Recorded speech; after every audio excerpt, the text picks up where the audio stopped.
అనుదిన అరుణోదయ కార్యక్రమంలో అనుదినము మాతో కలిసి దేవుణ్ణి స్తుతిస్తున్న మా ప్రియ సోదరి సోదరులకందరికీ మన ప్రభువును రక్షకుడు యేసుక్రీస్తు అమూల్యమైన నామమున అందరికీ ప్రేమతో వందనాలు.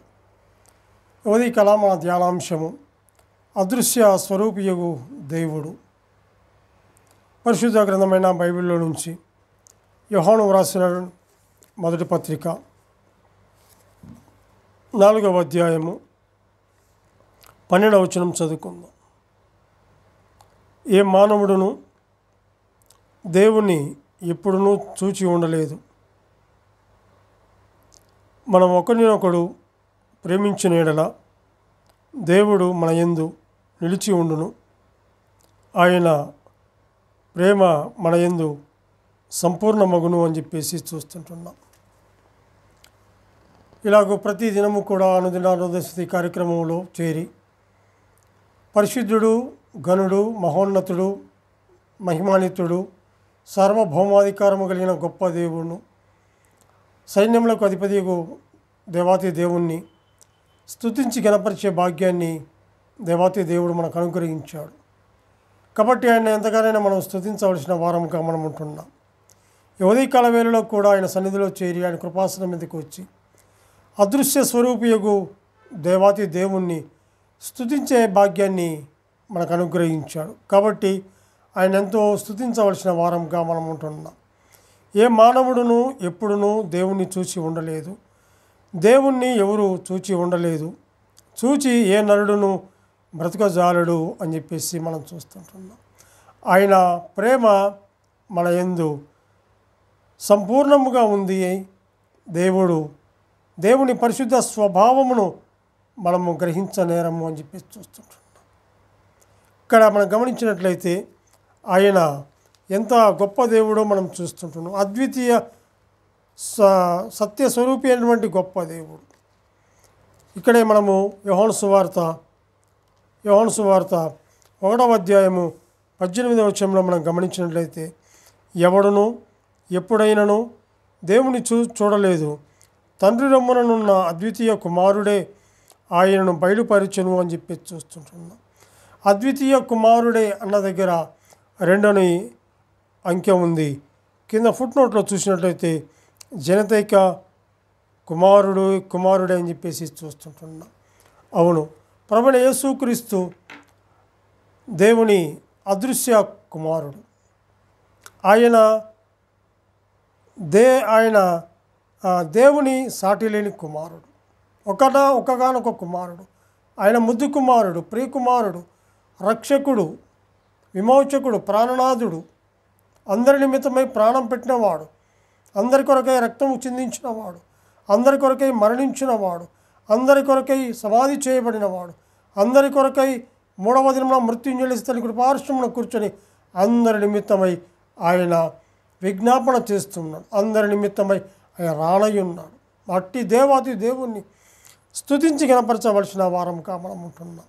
ఇక్కడ గమనించినట్లయితే ఆయన వంటి కుమారుడు మరొకడు లేడు అని చెప్పేసి చూస్తున్నాం. అవును, ఈ భూలోకములో అటువంటి ఆయన ఎవరూ కూడా లేరు. నిర్గమాకాండంలో కూడా మనం చూస్తాం కదా, యెహోవా వేల్పులలో నీ వంటి వారెవరు, పరిశుద్ధతను బట్టి నీవు మహనీయుడవు అని చెప్పి చూస్తుంటున్నాం. పురాణ గ్రంథంలో చూసినట్లయితే అల్ఫయు ఓమేగయు అని చెప్పేసి మనం చూస్తాం.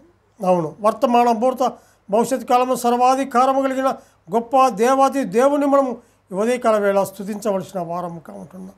ఆయన అద్వితీయుడు, సత్యదేవుడు, సత్యస్వరూపి, పరమదేవుడు, రక్షకుడు, ఆ గణనాథుడు, అయినటువంటి ఆ మహా రాజాది రాజును స్తుతించే భాగ్యాన్ని దేవాతి దేవుడు మనకందరికి అనుగ్రహించాడు.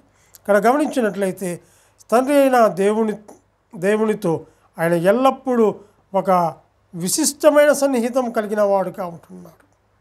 దైవత్వం యొక్క సర్వ పరిపూర్ణత క్రీస్తునందు నివసించున్నట్లుగా చూస్తుంటున్నాం.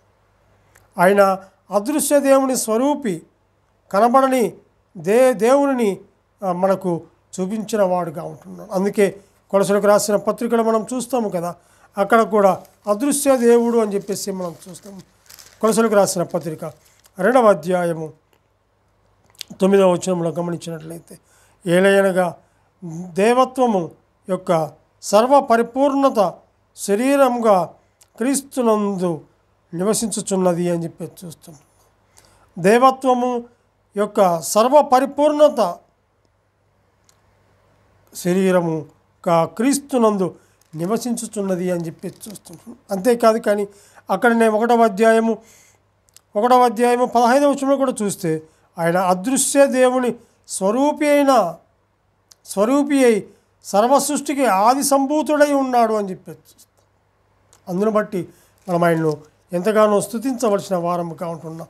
హెబ్రీయులకు రాసిన పత్రిక 1వ అధ్యాయము 3-4 వచనాలను కూడా మనం గమనించినట్లయితే ఆయన దేవుని మహిమ యొక్క తేజస్సును ఆయన తత్వం యొక్క మూర్తిమంతమునై ఉండి తన మహత్తుగల మాట చేత సమస్తమును నిర్వహించి పాపముల విషయమై శుద్ధీకరణ తానే చేసి దేవదూతల కంటే ఎంత శ్రేష్టమైన నామము పొందినో వారికంటే అంత శ్రేష్ఠుడై ఉన్నత లోకమందు మహామహుడుగు దేవుని కుడిపార్శ్వమందున కూర్చుండెను అని చెప్పేసి చూస్తున్నాం. అందుకు బట్టి ఆయన మనం స్తుతించవలసిన వారంగా ఉంటున్నాం. ఆయన దేవుని మహిమ తేజస్సు తత్వము మూర్తిమంతము మహిమగల మహత్తుగల వాడుగా ఉంటుండగా ఆయన మనం స్తుతించవలసిన వారంగా ఉంటున్నాం. దైవ గుణ లక్షణములన్నీ క్రీస్తులో సంపూర్ణంగా ఉన్నవి కనుక దేవునిని బయలుపరచబడినవాడు క్రీస్తుగా ఉంటున్నాడు. తండ్రి రొమ్మున ఉన్న అద్వితీయ కుమారుడు ఆయనను అనుగ్రహించాడు. తండ్రి రొమ్మున ఎప్పుడు ఉన్నాడో ఎల్లవేళలా తండ్రి రొమ్మున ఉన్నవాడే క్రీస్తు, ఒక్కగానొక్క కుమారుడు. ఆయనే ప్రియ కుమారుడు, ఆయనే ముద్దు కుమారుడు, ఆయన్నే ఈ లోకానికి పంపించాడు. క్రీస్తే ఈ భూమి మీద ఉన్నప్పుడు ఆయన కూడా తండ్రి రొమ్మున ఉన్నవాడుగా చూస్తుంటాడు. ఆయన తండ్రి రొమ్మున ఆనుకొని ఉన్నవాడుగా ఉంటున్నాడు. ఆ మహిమను వీడి భూలోకంలో ఉన్నటువంటి పాపులైన వారి కొరకు పరిశుద్ధులైనటువంటి ఆయన, పాపము లేనివంటి ఆయన భూలోకానికి వచ్చి ఆయన తన రక్తాన్ని కార్చి ఆ రక్తదారుల ప్రతి పాపమును కడిగి నీతిమంతులుగా పరిశుద్ధులుగా చేశాడు. అట్టి అదృశ్య సత్య స్వరూపి అయినటువంటి దేవాతి దేవుణ్ణి మనము స్తుతించి గణపరచవలసిన వారముగా ఉంటున్నాం. దేవుడు తన వాక్యాన్ని దీవించునుగాక. ప్రార్థన చేసుకుందాం. సర్వకృపానిధిగు మా దేవా, నీకు స్తుతులు స్తోత్రములు చెల్లించుకుంటున్నాం నాయన. ఈ ఉదయకాల వేళలో నాయనా దేవా తండ్రి, మీ గుణలక్షణాలను మీ దైవత్వమును ప్రభావ తలపోసుకొని నేను స్తుతించి గణపరిచే భాగ్యాన్ని మీరు మాకు అనుగ్రహించినందుకే స్తోత్రములు చెల్లించుకుంటూ మా రక్షకుడైన యేసుక్రీస్తు అమూల్యమైన నామమున స్తుతులు స్తోత్రములు చెల్లించి ప్రార్థన చేయుచున్నాము తండ్రి. ఆమెన్.